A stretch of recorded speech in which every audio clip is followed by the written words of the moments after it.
baffled by the huge amount of bad debt racked up by building companies that went into receivership.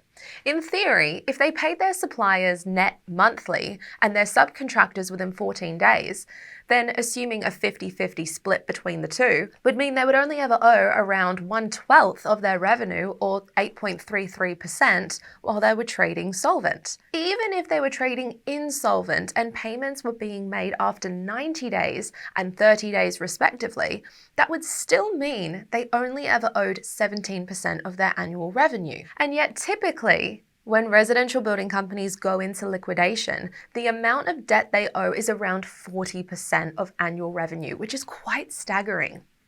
Recent examples that demonstrate a trend that's been occurring in the industry for decades are Total Lifestyle Builders at 38%, MJM Projects at 41%, and BA Murphy at 41%. 41% of revenue is the equivalent of being 4 months overdue on all supplier and subcontractor invoices.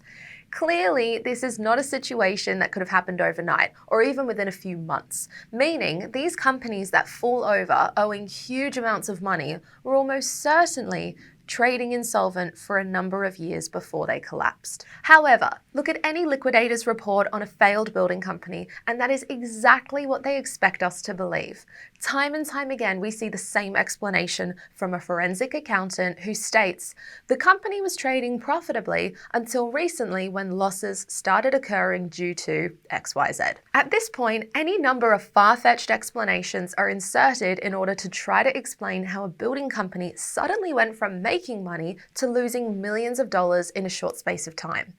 It's pretty obvious that there's something else going on, and the truth is, these companies did not lose huge amounts of money in their final few months. They were actually losing money slowly over the past 5 or so years because their margins were too low to cover their fixed expenses. However, because their end-of-year accounts were not correctly adjusted to reflect the income they had received in advance through front-loading their jobs, no one was aware they were operating at a loss for all this time.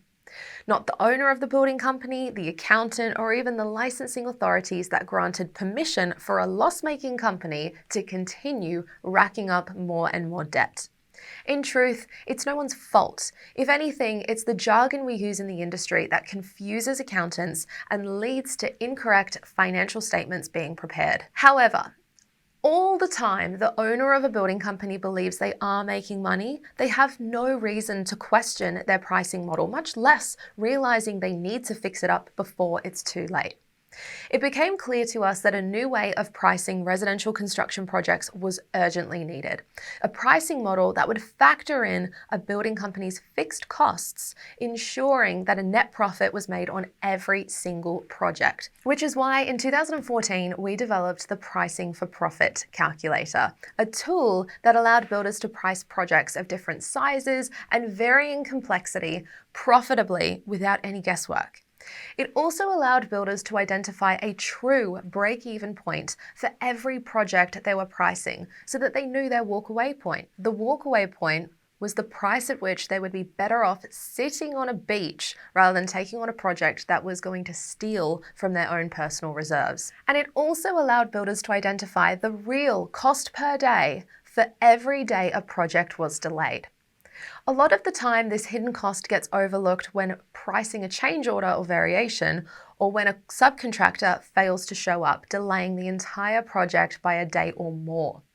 However, these hidden costs come straight off the bottom line for a building company, so it's very important to be aware of them and factor them in to every decision-making process. To learn more about pricing for profit, income in advance, and creating a systemized building company that operates profitably year after year, check out the video below.